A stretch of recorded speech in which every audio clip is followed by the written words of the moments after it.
What's up, guys? Welcome to another episode of the Winning with Shopify podcast. For anyone who's not tuned in before, my name's Nick, and I've been hosting the show for a few years now, and you are about to watch the most incredible episode with one of my oldest and dearest guests that I've ever had on the podcast. His name is Brett, and he works for a company called Afluencer, which he founded only a few years ago. And it's a platform where you can integrate more with influencers and talk more to YouTubers, Instagrammers, and a whole range of other people that can help sell your product and build your brand. If you haven't already, check out our brand new community. Go to www.podcast.com. And on there, you'll see a button called Growth Hub. Growth Hub is absolutely amazing. We've got our first handful of users in there, and we've just added another big batch of people as well. So if you want to go join the waiting list, click join, fill out that quick form, and we'll come back to you and invite you to one of our welcome events as soon as possible. We've had the most incredible conversations in there so far as well. I hope you enjoyed today's show. We had a really good chat about influencer marketing and how things are changing in 2024. And Brett is an absolute guru of all things. He also said at the end how you can reach out and have a conversation directly with him to ask questions about this, even if you're not using his tool. So make sure you tune in until the end. And if you've got any questions about influencer marketing, hit us up again on the website, www.podcast.com. I hope you enjoyed today's show. So Brett, welcome to the show. How are you doing today?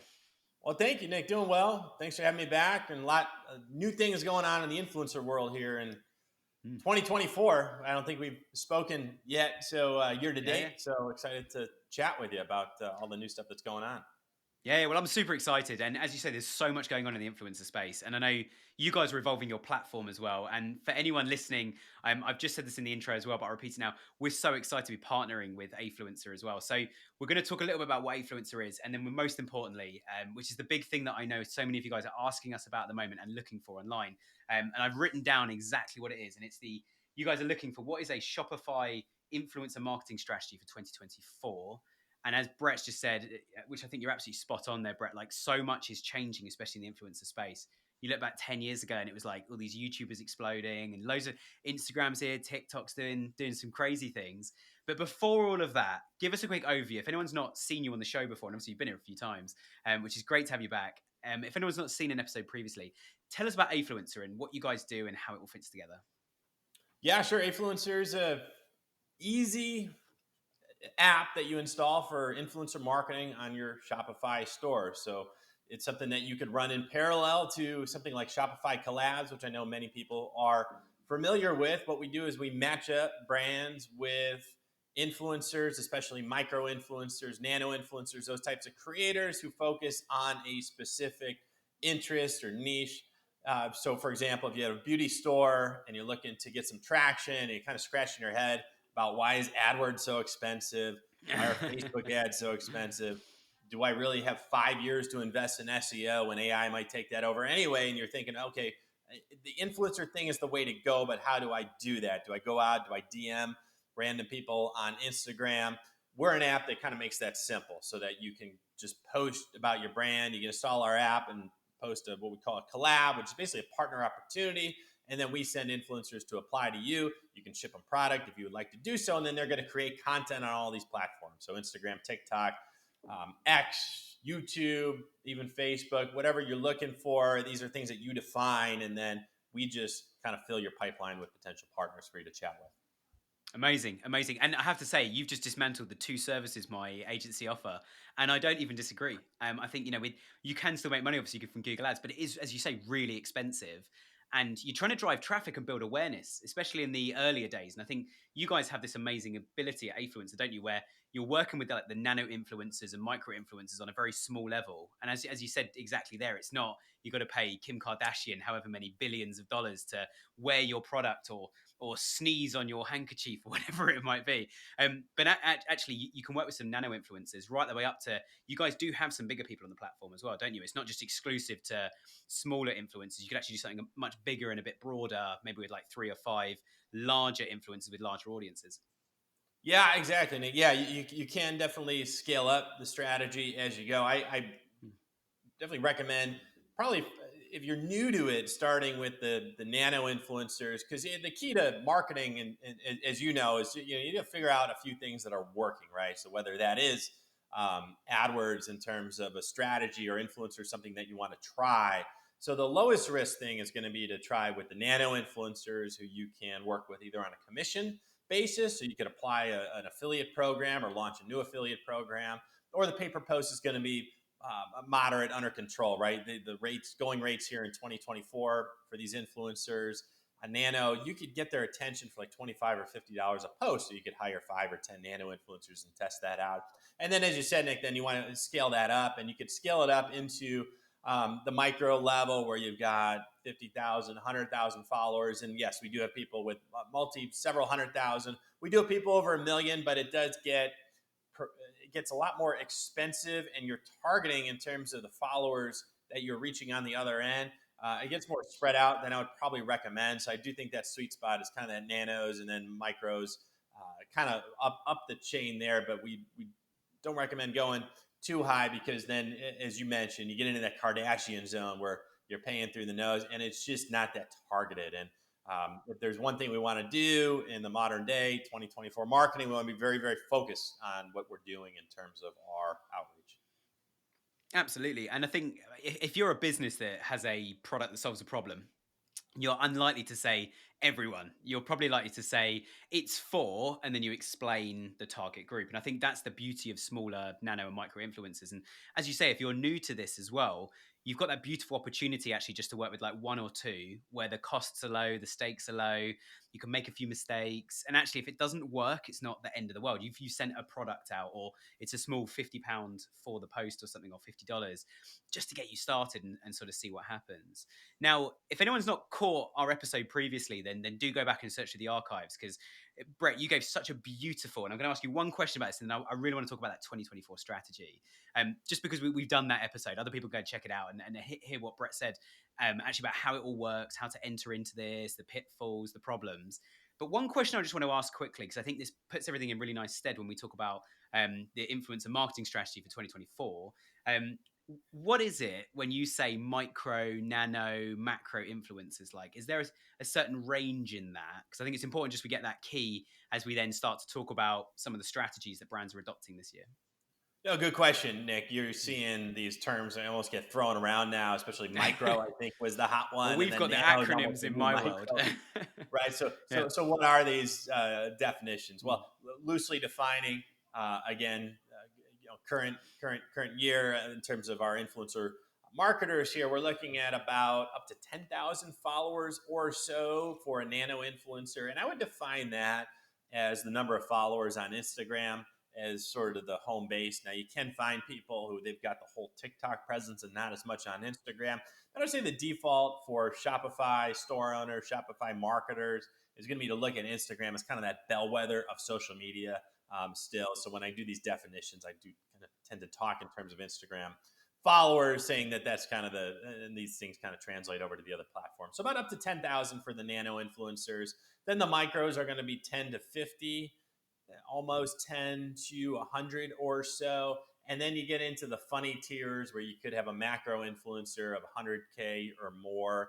The mega influencer would be maybe 500K or more. And then you get up to, I always think of like the million plus is sort of celebrity or celebrity light type of zone there. And there are, names for all these types of influencers as well. But for our purposes as, should we say, ROI focused Shopify folks here, looking at the influencer marketing as not just something to throw money at, but something to deliver some nice content back for us, some return on investment in terms of clicks and sales.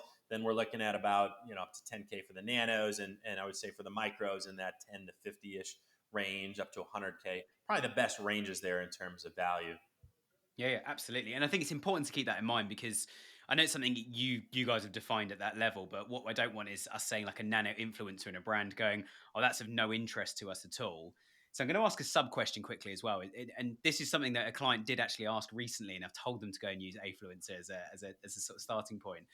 Client said to us, like, we're not interested in the nano and micro ones. We want the big influencers. So I sort of challenged them a bit and said, right, show me some big influencers. And they pulled up Kim Kardashian and Ronaldo, isn't the footballer. I was like, forget it. These guys are not going to talk about your products. I'm sorry. And I won't say what products they are, because otherwise the client will know who they are. But the real challenge I said to them actually is, why don't you look at someone who's got between sort of 10,000 to 100,000 followers on Instagram?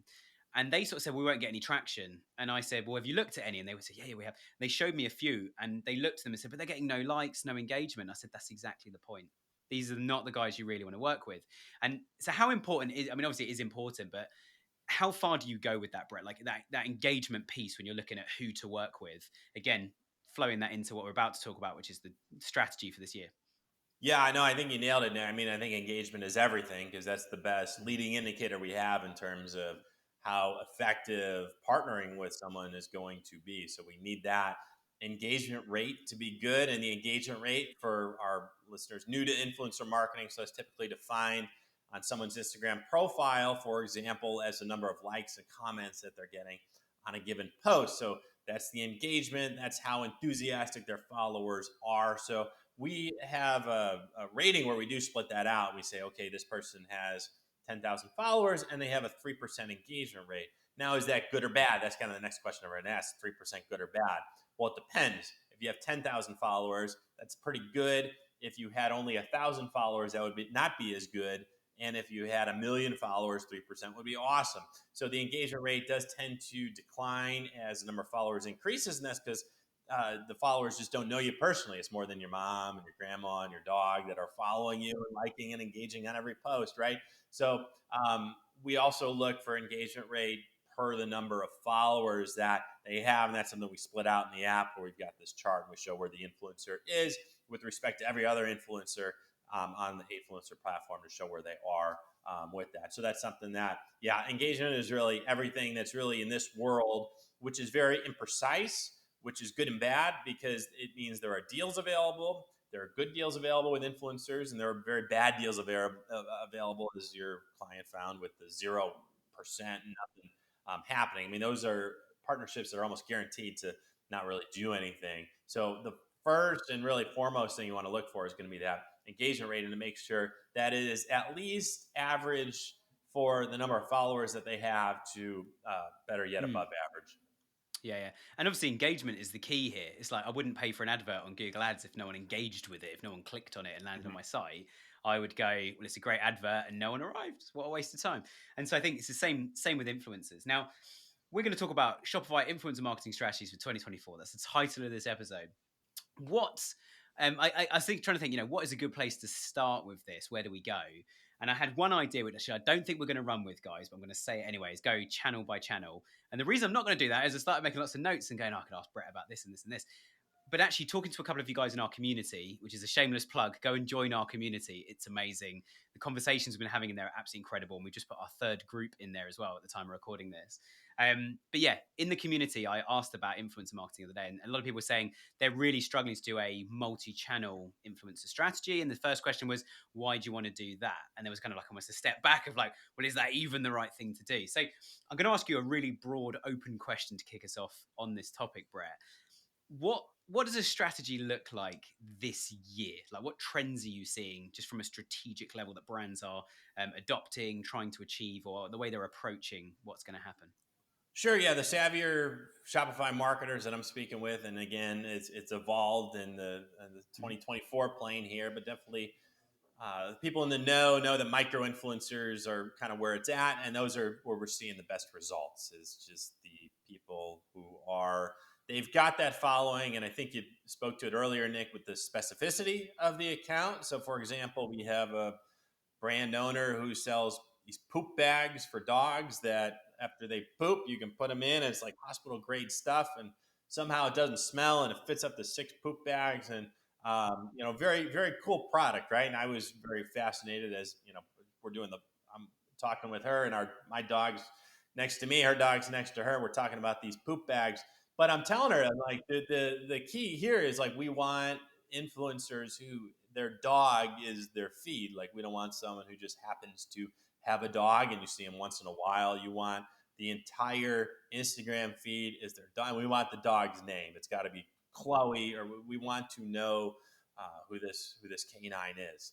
And the same goes for beauty, right? You want the specificity of, hey, if I'm doing skincare, I may not even want a beauty influencer. I want someone who just does skin because their followers are all skin, skin, skin, and they are the ones with the 10,000 skin products in their bathroom going on there. So that's what we want here. So that's where, for starters, really the micros are a great place. I think if you've got a product that you can send to an influencer, that's a great start. And then if they're creating content and we want all things being equal, We do want to see if we can get them to create videos or reels, because these are getting preferential treatment on the algorithms here in 2024 from Instagram. And as they try to catch up with TikTok, TikTok was always all video. But a lot of times these influencers can create something that's going to go on Instagram and TikTok, and it's about the same amount of effort from their standpoint. Maybe they charge you a little bit more, but now you've got Mm. exposure on two platforms, Nice. which makes your multi-channel Yeah. customers happy.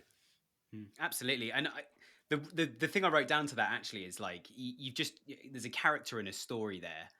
Even before they've done anything with the brand, you said you were looking for somebody with the beauty product. You're looking at someone's face and going, "You are the face of this channel. We want to be featured, or we want our product featured on your face." Or actually, this dog is the star of the show here, and it's that character and that story, which I think is such a differentiator actually to a lot of influencers that we do all see, who are like, this guy just always does his thing and then just mentions some random brand at the, and it's always is it Skillshare? They're on like a million YouTube videos at the moment of like just people going like, hey, here's a video about the biggest bridges in the world, by the way, we're sponsored by Skillshare and you can learn stuff, and you're like, what's that got to do with bridges or your construction channel?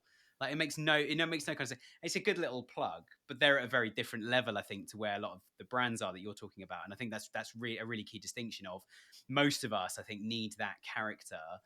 And I guess with a character as well, because it's a story, the story will have plots and evolve over time on that Instagram channel. So something you spoke about a lot before, and I'd be really interested to see if this is still happening this year.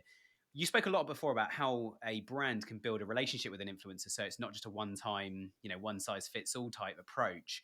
Actually, it's okay, we release a new product range every 4 months. Every 4 months we'd like you to do a few posts about our new product range and actually tie it all together into some sort of ongoing story, or actually have a story on your Instagram just talking about our product. And we'd love that to be sort of there and evergreen, and here's what we're offering you, and it gives them something a bit more to go with. Do you find brands are still looking for that longevity? Yeah, absolutely. I think that's the appeal of the sort of collab process, if you will, where you can post and recruit a bunch of partners. But the idea here, and you see this with the brands who are serious about their social media marketing, is they're looking for people they can work with on a recurring basis, because the collab itself is almost the tryout, right? You want to see if it works. You want to see what it's like working with that person, shipping the product. They do a post for you. They do a reel. They do a story, and you see how it goes. And if there's promise there, or if they do well, I mean, this is something that we are seeing where the Shopify marketers know what they're doing. They're locking these people up for a multi touch point engagement, and maybe even having them sign, and it could be a handshake deal, but sort of like a non compete, right? Because if you've got this product, you don't want your competitors working with this influencer. You want that influencer to be your influencer, right? That's your character, as you put it, and they're going to tell the story on an evolving basis, a new product launch, and that you want that person to talk about your product. And what they're also going for is you also want these influencers who are mostly telling their own story, right? They happen to work your product in. Your Shopify product is a good fit within their storytelling, but their feed is not all products, right? It's not just a billboard. I was telling you before we popped on, Nick, I was in New York City and we had to show the kids Times Square. And what's Times Square in New York City? It's all advertisements, right? Billboards, billboards, billboards, billboards. It's very And American. right, very American, right? But Yeah. and you don't remember any of the advertisements that you saw, right? Very American experience.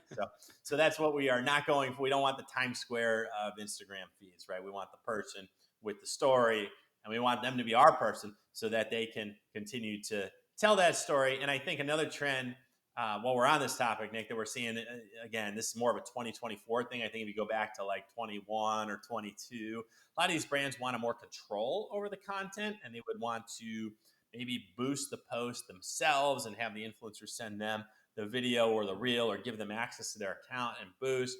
They would also want a little more creative control. And I think you're seeing the savvy, Shopify marketers and beyond today just kind of take that hands-off approach and say, you're the creator and I want you to be my creative director, and you make my product look good to your audience, and you know my brand and represent it well. But this is your story and you run with it, and I'm just going to let you go with it, and you tell that to your followers, and we want it on your feed so that it gets in front of your audience. Absolutely. And I mean, the word of the year in the US last year was authenticity. And I remember when we spoke last time, you were saying about actually, I love you use that phrase, the creative director. You were saying last time as well about like how brands are getting more successful. We'll talk towards the end about measurement as well, because this is all great and it's all really fun, but it costs money and it costs time. It needs to make something at the end of it, and some of it will be direct, some of it indirect. And we'll talk about how you guys track that later. It's an important point, but I do remember you saying about actually if we give the right influencer control to drive this thing, they will actually evolve your brand into their and weave it into their story, and that's quite a powerful thing. The amount of brands I talk to that just don't even get feedback from their customers on their products, like proper feedback of like, I use it for this, it does this, it changed my life for these reasons. This is why I bought it. I'm really happy using your product because I liked your marketing.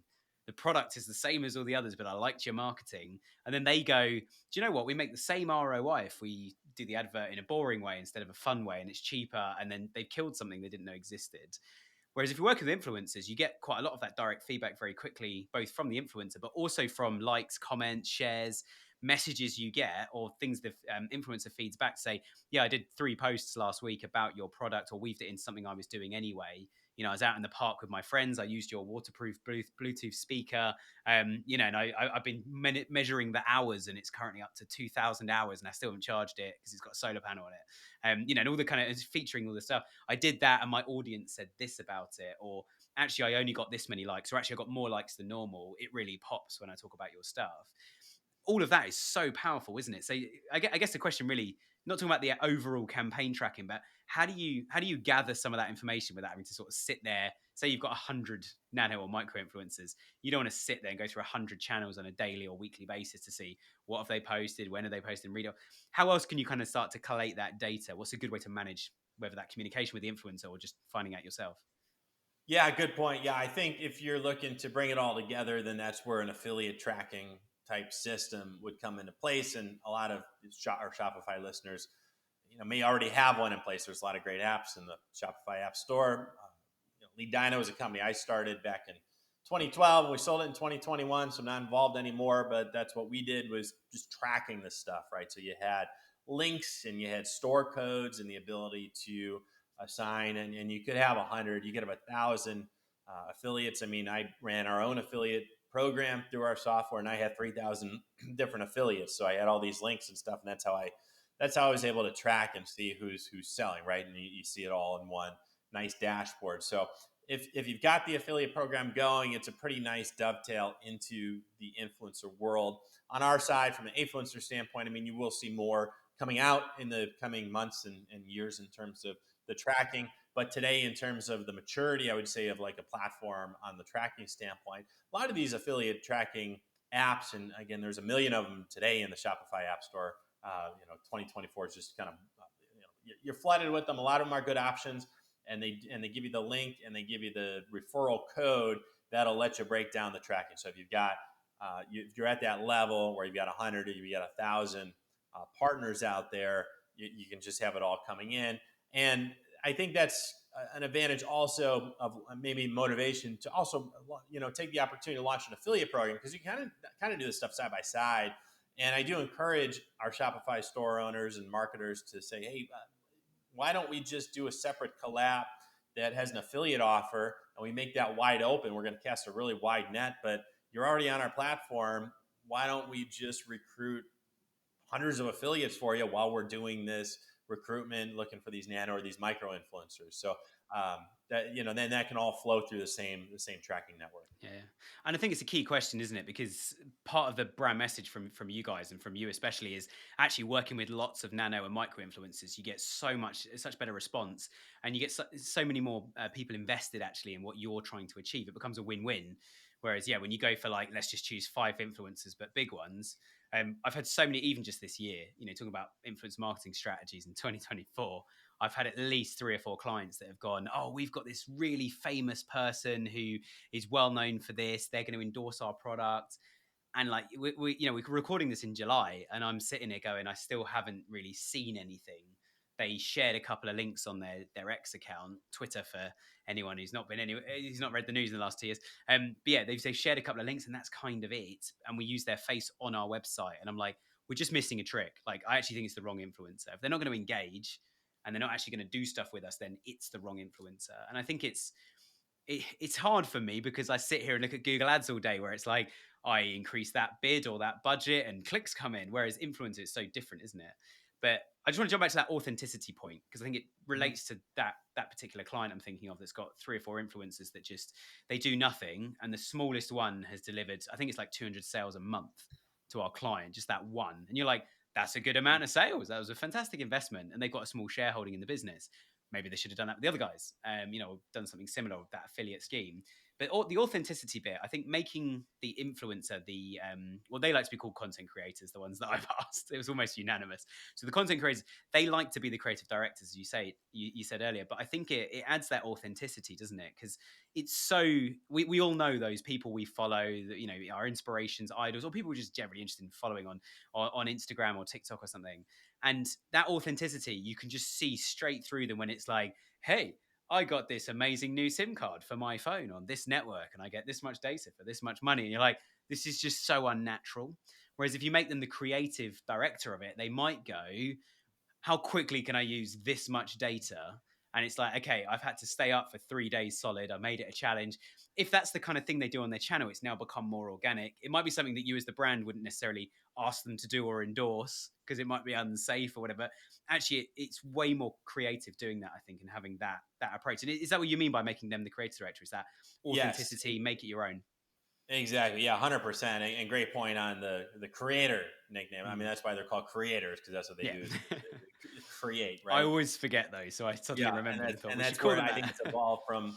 2014 was Mm, influencers, and that was and that's almost what gave influencers a bad name, because it was the yeah. celebrity marketing, and those are the only quote unquote influencers. And now 2024, it's really more creators. That's what they're doing. Mm, I think from the brand, from a Shopify marketer standpoint, we still think of them as influencers. So the terms are kind of being used synonymous. We actually did a survey. It's funny you mentioned in our app where we said, what do you want us to call you? Influencers or creators? And to my surprise, it actually came out 60-40 in terms of influencers. So we just kept the influencer moniker. And so we'll roll with this. But we do tend to use them synonymously, right? Creator, influencer. So yeah, I think that giving them the creative control, it's almost a difference if we look at like old school TV as an example, between the commercial where you're watching your show and then the commercial comes on is loud and it has nothing to do with the show, and you get up, you go to the bathroom, you go to the fridge or something, versus the product placement, which is in the show and is there and is part of, they're drinking a Bud Light, another crappy American reference, right? But they've got it there in the show and as part of the flow. And that's what we're looking for, is we want to be part of the show. We want to be part of that narrative that the influencers talking about, the creators talking about. So we want our product in their feed, and we want it to be natural, and it's going to be natural if they've got the creative control. Now, I know as brand owners, as Shopify marketers, that can be a little scary, especially these days, right? Dicey, very weird world we're in here in 2024 a little bit, where we want to make sure they're representing our brand as we would want. My suggestion for that from the Shopify folks I talk with is say, hey, you can have the influencers send you a preview before they do it. I prefer to do it that way than kind of casting a script for them, because if I give them a script and they read it, then it's going to sound like I wrote it, and it's going to sound terrible on their feed. Like, I want it from their words. But you can get a preview, or you can just work with them. I mean, just say, hey, and this is what in our app, in Afluencer app, we've got a messages section, so you can DM back and forth and kind of coordinate the collab. And nothing to say, hey, we can bounce ideas back and forth, but I would prefer if they're the creators' ideas, your ideas, and you let me know. And if something's a red flag, I'll say let's go a different direction. But I would still prefer it to be that person's ideas. And if I want to see the video or the post before they post it, that's totally cool. That's something I can ask for. Just be upfront with that. But I think to your point, we want the creative control to stay with the creator. Absolutely, and I've certainly noticed over the years that when influencer marketing and all these content creators first came around, brands were quite sort of like, right, what's your license agreement and your contract and everything. And as I say, we've had that conversation previously, so definitely check out our previous episodes where Brett talks more about that, or obviously reach out to Brett as well if you want after listening to the show and have a chat. But I think that whole kind of contractual process, I think brands now, and I'd be interested to see how much that's or where we're at on this journey in 2024, where brands have started acknowledging these are people, not companies, and actually, it's not like I remember a brand once saying like, "We want to buy 1 million likes," and it's like, what? I was like, "That's meta advertising. That's not influencer marketing. That's meta advertising." And what's 1 million likes going to get you? Oh, we'll just make loads of money. Define loads. Oh, I don't know. All right, well, we'll put that money in Google ads and meta ads, which are making money, shall we? So I think that whole process of actually going, they are a human, and I think exactly as you've said, making them the creative director, you must get that extra buy-in in that. And are you finding that certainly sort of newer brands that are popping up and even bigger, more established brands that are going down the micro and nano influencer route, are you finding they're starting to respect the fact that like this is all of us at this corporation, even if there's only three of us, we're still a business, talking to you who's an individual? Yeah, I talked to a Shopify brand yesterday who's very aware of this. I mean, they knew that consumers were allergic to brand accounts. Like they knew that because I asked if they were looking to build I up, love that especially they phrase. were Yeah. especially interested in YouTube because they had more of a Hmm. a product that they wanted featured on in videos, right? And they wanted YouTube. And I asked, I said, well, okay, do you want the creators to create these videos and send them to you for your YouTube channel? And no, no, no.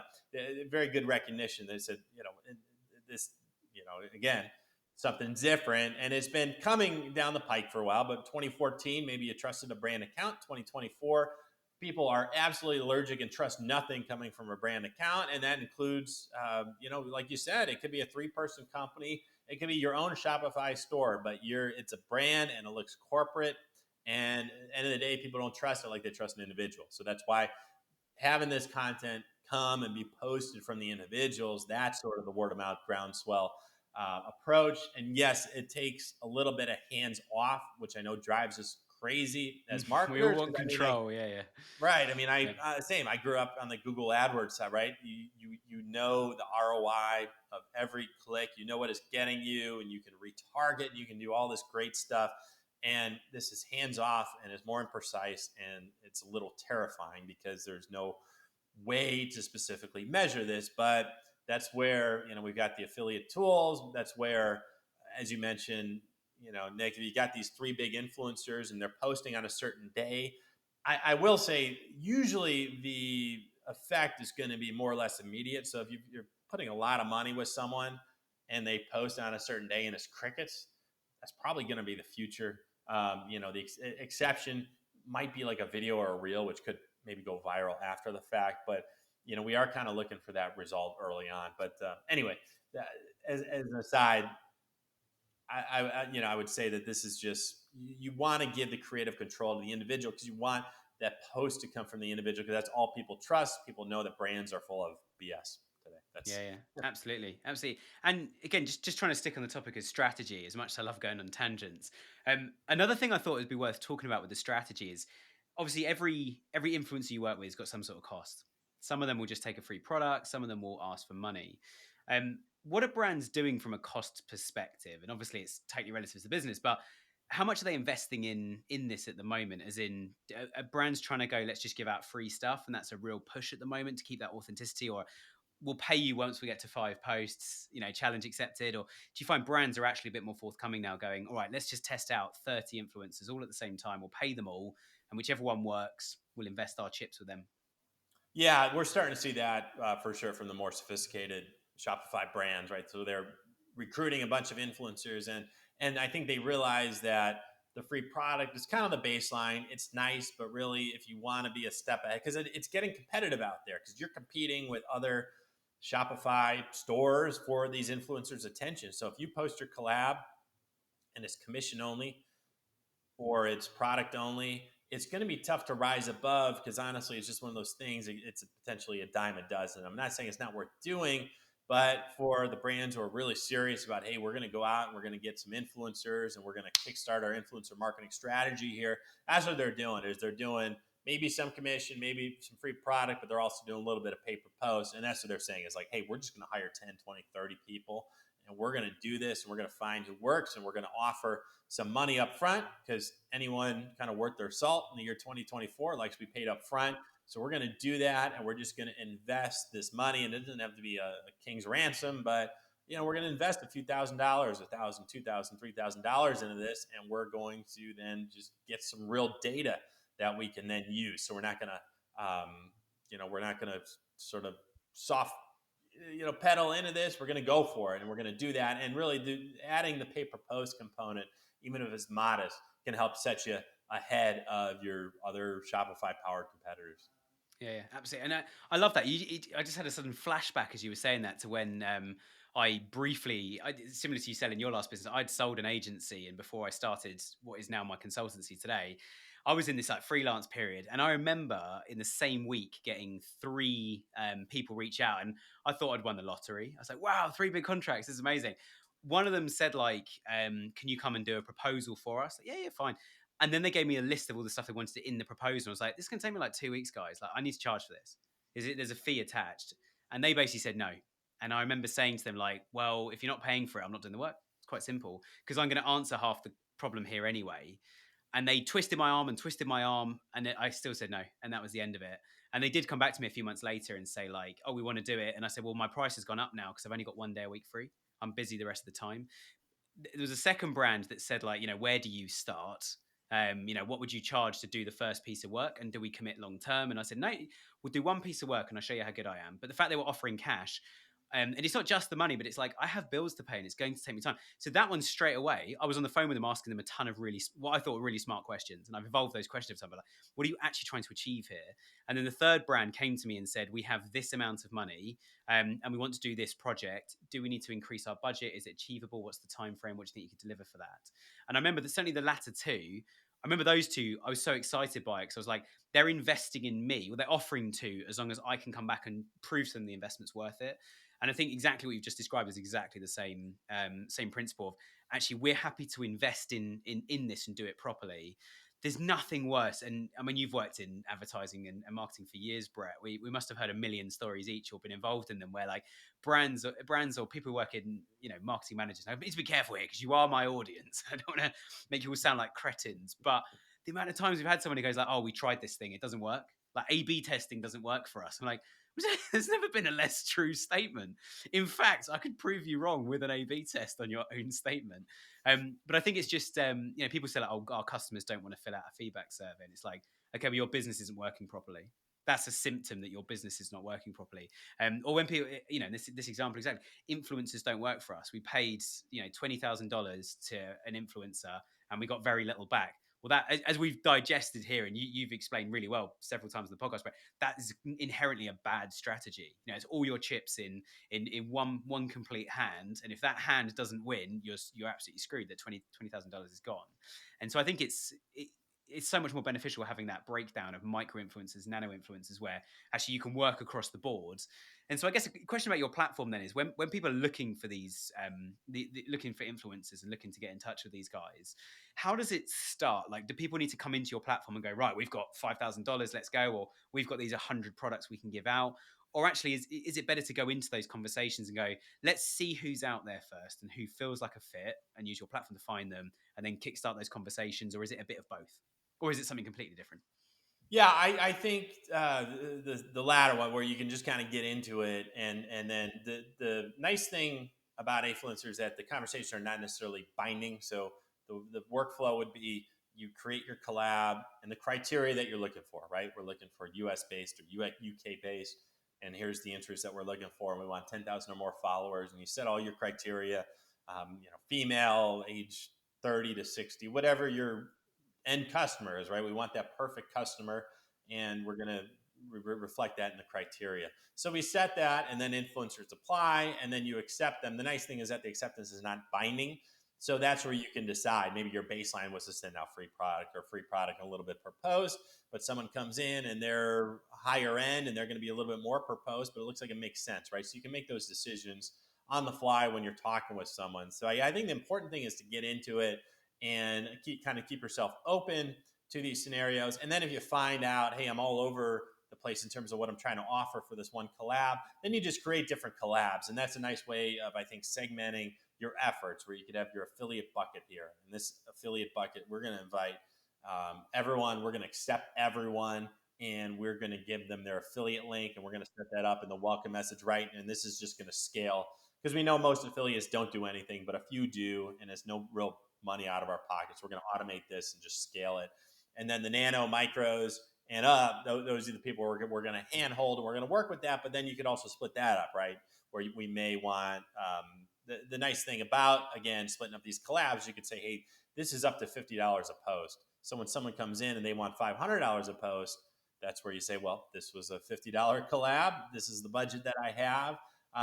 And then your negotiations kind of done from the start. So that's kind of what we like to do, is to sort of set these parameters so that when you're talking with someone, you can work with, to make a deal, but we don't want you spending all day negotiating either, right? We're trying to get that framework in place by the time that you talk to someone.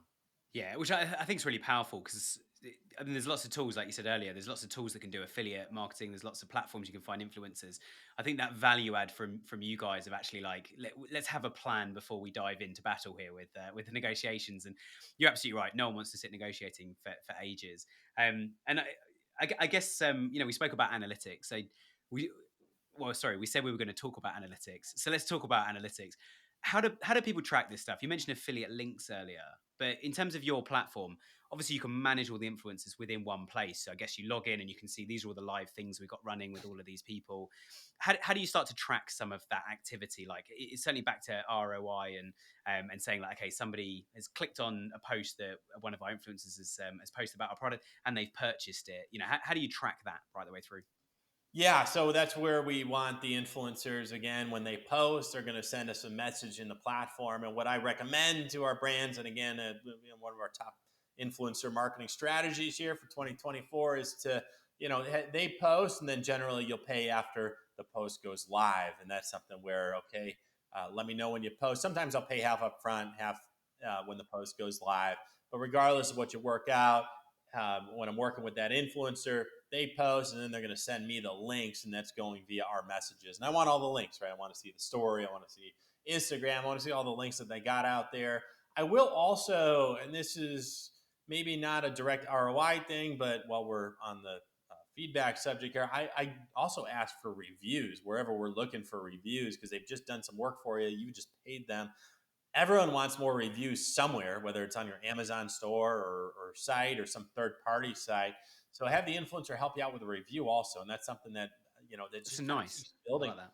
over time, right? Nice benefit. I mean, and if Mm. you're paying 25, that almost makes the paper post worth it in itself. You get a nice 5-star review. It's authentic. I mean, and that's a big thing now. I mean, one of the ways that you can get these reviews, right? You've got a new product user, and they're motivated to help you out, and they're going to help you leave that review. So this is going to show you from the calendar standpoint what's going on, and as business owners, right, we're looking at our Shopify metrics and we're seeing what these sales are. And again, this is more, hey, I know I've got something going out today, and we had a big day today, and these are the links that are out today, so I can see that, right? I can see like these stories. They last 24 hours, and we're driving these sales. So that's more of a function of me as the Shopify marketer staring at everything, and this stuff goes into my veins, and I know like, okay, this promo went here, this worked well, so I'm going to work with this person again. We're just going to do this again, and on this date, and I see where it goes. And then again, from the roll up standpoint, that's where you want to lean on the affiliate links. And I would say, generally speaking, whatever affiliate tracking app you're using today, whether it's Lead Dino, Refersion, GoAF Pro, there's lots of them out there, is probably going to be fine for this purpose, because it'll show you that link, and that link is going to be assigned to the influencer. So the influencer will have a specific link. They can have a code. You can create a sublink. So this is something I know Lead Dino does, and a lot of these affiliate apps will do it, like a sub ID. So you could tell the influencer, hey, don't only use your link, but I want you to use this sub ID. So it'll track not only to that influencer, but that campaign. And that'll also allow you to see, okay, cool. So for this date in July, I had this response, and this is bucket of the influencer, and then it was the sub ID. So I know the specific campaign. So you can get that level of granularity on each platform. So you can say, okay, this came in from TikTok because I used this link there. This came from the Instagram story because that was the swipe up link. So you can get as granular as you want. And that's where you kind of lean on, again, the specific metrics on the affiliate side, because then that will all roll up to that person as well. I think it's amazing, and you just touched on. I've done one so far about attribution modeling, one episode on the podcast, and it is a flipping nightmare. Excuse my French, but it is. So what a lot of businesses we work with are doing now is we kind of go like, all right, we've got 3 advertising things going. like Google, Facebook, TikTok. We've got three advertising things going, and we've got our email campaigns, and we've got the influencers. And actually, what one client's done, and this is the most, I would say, like primitive way of doing this, almost like cavemen drawing on the walls. They've got a spreadsheet, and it just has 7 days a week across the top, all the dates, and they've got a tab per month. And they just every day go with these three influencers post about us with this email go live, and we spent this on Facebook, this on Google, this on TikTok. Bosh, done. And it's like, and then the revenue, of course, and they can see those revenue trends changing to go. Do you know what? We had loads of influencers over these 4 days talk about us, and an email that went out all about the same topic. Nothing for 48 hours, and then a big spike, and nothing else happened. We didn't send any emails. There's only one other influencer post, but it only had 10 likes. It's not enough to have influenced that level of sale uplift. That was just the decision making process rolling itself out, and it's fascinating to do that and just see what I just see it in such granular detail, because then they quite quickly go, those are our six biggest waves of the month, and we can clearly attribute them back to this. Better than that, let's only work with those 7 or 8 influencers and send those 2 types of emails next month and see if we get a higher ROI just working with those guys. And then you kind of drill down to like what is working, what's not, regardless of all the affiliate links and everything. Because I love affiliate links. I'm a data guy at heart. Like you give me a bit of data within like Performance Max campaigns and Google Ads. As soon as that new comes out, not only do I know about it, people walk in the morning and I got my coffee going, guys, look at this. I've just discovered something new about one of our clients' customers. How exciting. I love that, but it's so easy this day in this day and age now with so many devices that people find stuff on their phones. They go home, they tell the wife, an advert pops up on YouTube on their telly. They click send to phone, sends to the wife's phone, but I looked at it first. She buys it on her phone using my credit card. Like, where do you even start with all of that? It's like, because you'll just see it as like, oh, they clicked on a YouTube TV ad. Let's just do that. And your sales plummet because you didn't have the bit before. It was retargeting that found me. And so I think, yeah, I love that kind of granular, just what do we do each day and what do we make, which is kind of what you're alluding to as well. I think we're just there, there's some activity happening on these days and I can see the revenue's gone up. Yeah, great points. Great points. Right, because it used to be back in the day, not even 24, maybe 2004. I remember reading it was 7 touch points. Right, so you I might won't have say how had. old I was then, yeah. Right. Yeah. So yeah, exactly. Yeah. So Yeah. we would send out the postcards, right, and then Mm, we were doing a little bit of Google Ads, and we had the website, and you're trying to hit yeah. the people 7 times. Today, I've heard stats even 2024. These stats are even larger in terms of the number of touch points that you need. So we're talking again on these marketing strategies here. We're trying to hit people as many times as we can, and that may be difficult to quantify. And I see that in our own stuff. I mean, I'm like you. I've got Google Analytics. I've got all this stuff. I get links all over the place, but nothing kind of beats knowing what you're doing on a given time frame, and is this working or is this not, or if I take this away, does it take everything away? So that's where you just want to know. You kind of can't beat the calendar, I think, as you said, from a especially as far as we're concerned with the influencer marketing strategies here. Yeah.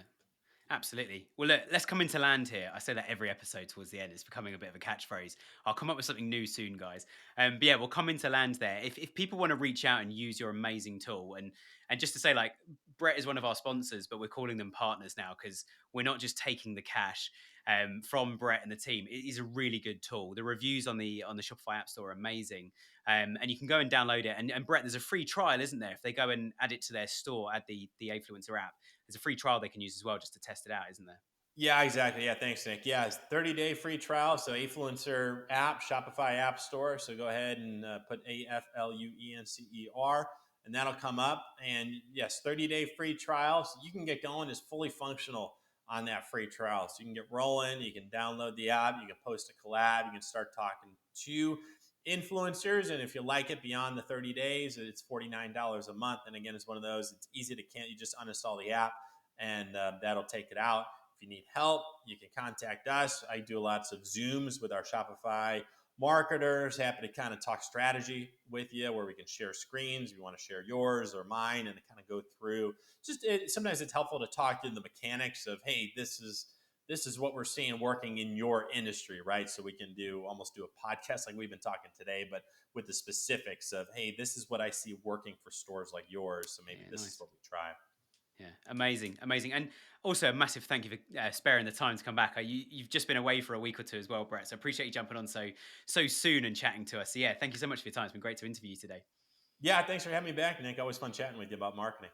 Amazing, amazing, and we're gonna Brett is a long term partner of ours as well, so we're gonna get him back on the show, and probably talk about this topic quite a lot with some of your merchants, Brett, and other people over the next few months. So if you haven't already, hit the subscribe button. If you haven't already, leave us a nice review. Please be fair. I'm not saying just to give us 5 stars, but please be fair if you're leaving us a review somewhere. Most of you have given us 5 stars, so thank you so much. And also check out the wwspodcast.com. That's WWS podcast, no dot, just wwspodcast.com, and check out the Growth Hub. Go and join the waiting list. I'd love to talk to you and meet you in our community as well. Thanks for tuning in today. See you again next Friday.